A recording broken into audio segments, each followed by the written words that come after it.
6 things to know before you build an ADU. I'm making this video because I built an ADU and I shared my costs and timeline and I got an overwhelming response. I want to share some things that I wish I knew before building an ADU. So real quick, I'm going to go through those 6 things, give you a list right here, and then I'll talk about each one in depth. The first one is know the differences between the state laws and your local laws. Number 2, make sure you have a good understanding of your lot and space requirements so you can know what you're going to build and where you're going to build it. Number 3, who are you building this for? Is it going to be for personal and family use, or is it going to be an investment? And that leads right into number 4, how are you going to design it? So based on who you're building it for, you're going to design it a specific way. Number 5 is cost. It's a big one. Everyone is always considering this one. And number 6, last but not least, we got timeline. If you are thinking about building an ADU, I made a little community. It's a Facebook group. It's dedicated to people that are trying to build an ADU or have built ADUs, and they're willing to share their resources, experiences in Southern California. I'm going to drop a link here if you want to join the group. Okay, so now let's actually dive into each of these in a little bit of detail. So, number 1, state law versus city law. This is the first thing to consider and to understand. So my recommendation is reach out to your local planning and building department. They are probably going to be the best resource for you in terms of telling you what you are able to and not able to potentially build. So I'm actually going to share just an example from my aunt. She was considering building an ADU in her backyard. So I just emailed the city planning department for her to get some clarification on setbacks.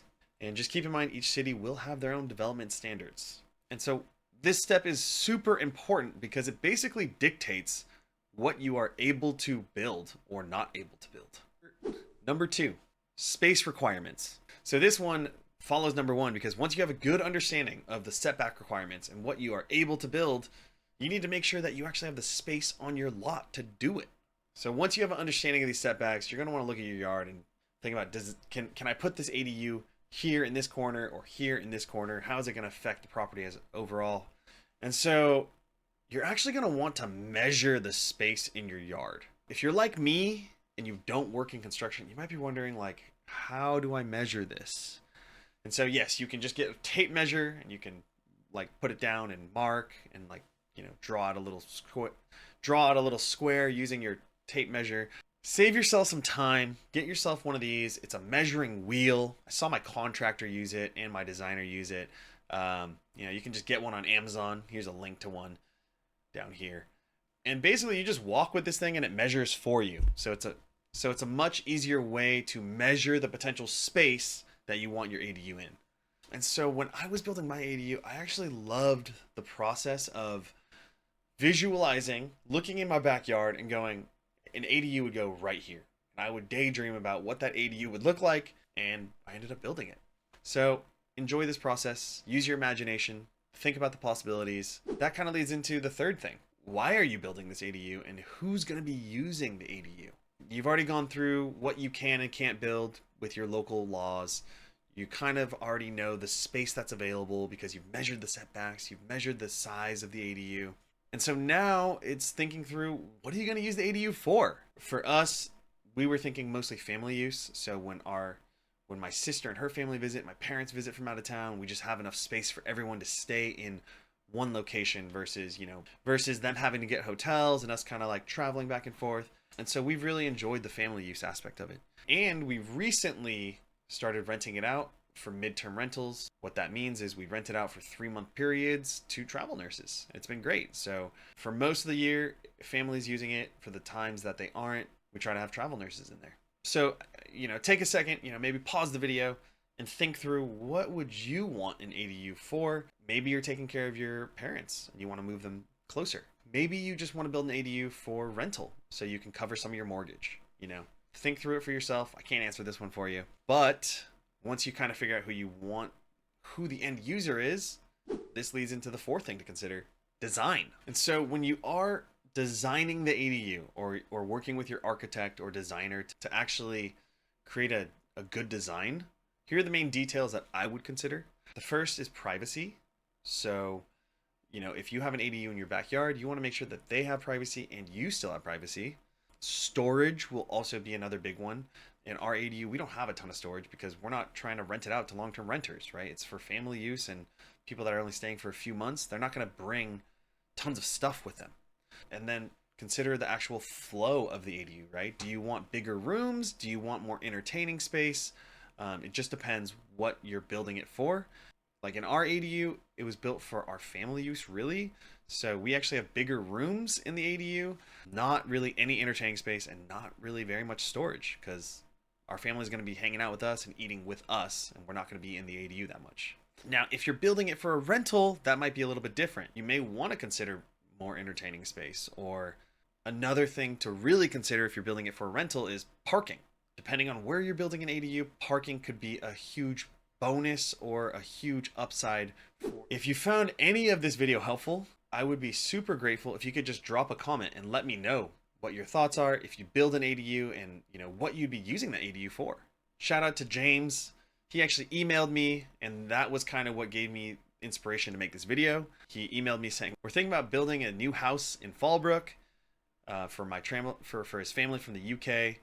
And he's like, would you recommend it, or is it too much of a hassle? And my response was, I basically shared some of the thought exercises from this video, right? Who are you building it for? What would it feel like for you and your family that's visiting if you were all on one property versus if they're staying at hotels? In his specific situation, another thing to consider would be the cost of building in like a mountain area. I think he lives somewhere kind of in the woods, not positive, but if you do, construction costs may be higher, especially if you live like on a hillside. That actually leads perfectly into number 5, cost. And so cost is probably the biggest thing that everyone has a question about when building an ADU. And so I would say, just think of it from this perspective. There's 3 main variables to cost. The first is your design. The plans that your architect creates have a huge impact on cost. The second is the general contractor that you pick. You might not even hire a general contractor if you have construction experience. You might just hire subs or do some of the work yourself.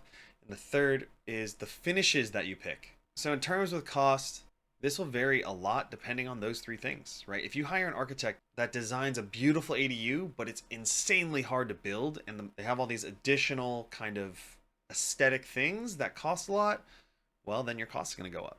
Versus if you get a plain ADU that doesn't have all this extra aesthetic stuff, but it's structurally sound and will get the job done, that'll be cheaper. And then the second thing, right, is your contractor. So picking a contractor, the cost can vary quite a bit. Main thing I would say is just get references, ask for recent examples of their work from those recent projects that they finished, right? Ask those people, how was the experience? Were they timely? Were there hidden costs, different change orders? And then obviously if you work in construction, great. You're going to know how to manage your own subs, and you could probably do some of the work yourself. So you'll save a ton of money right there. And so for those of you that have basically no construction experience, like I had none when I built my ADU, here's what I've learned speaking with tons of architects and GCs. Basically, the normal build process goes like this. Architect or designer comes up with plans. They get those approved, and they get calculations from an engineer. That would be kind of your planning and designing phase. After that, your planning and designing phase, they get you a full set of construction docs. That basically means that they've gone through, submitted everything, and you have approval to kind of pull permits from your building department. Once they are done with those construction docs, right, that basically means that you have an RTI permit, ready to issue permit, and now at this phase, you can go and use this approved plan and go get bids from multiple contractors. And then once you actually decide on the contractor that you want, you're going to enter into a construction phase. So the contractor is going to pull the permits, and they're going to start doing work based off of those approved plans. And so a main thing to consider here is that the architect is the one that came up with the design, and the contractor is the one that's building it. There will be scenarios where maybe the architect designed something that the contractor may or may not be able to build. So you kind of want these 2 parties to know how to work with each other. And there can sometimes be some tension between these 2 parties because the architect's main job here is to design and basically make sure that the contractor builds exactly to the drawings. And sometimes contractors don't do that because they may say, hey, like, this isn't the right way to build, or I can't build it that way. Just make sure that you actually have these 2 parties communicate with each other prior to construction. Okay, and so now the last piece of cost, and this also varies, is materials, like finished materials. If you decide to go with Italian imported marble, that's going to be way more expensive than if you just get some regular quartz here, right? Or if you decide to go with like a Viking range versus just like a GE range, right? There could be huge differences in cost based on what you decide to finish your ADU with. And just a current cost update based on my conversations with homeowners and general contractors, they are saying the average range is somewhere between $200 and $280 per square foot, all the way up to $400 or $500 per square foot, depending on those three things that we mentioned. In one of my other videos, I actually break down the cost of my ADU, but I built my ADU 2 years ago. If you want to take a look at that video, I linked it here. Okay, and then last but not least, timeline. So depending on the city, the permitting process can take 6 months to a year, depending on the city and your architect. I would say it's about 6 months on average, though. And then, once again, depending on the size, your project, how many corrections you get, construction could take 6 months to a year. And I would say the biggest part of the timeline is plan for corrections, give time for revisions, and then also there could be delays for materials. Just to give you a little background, our project took 21 months.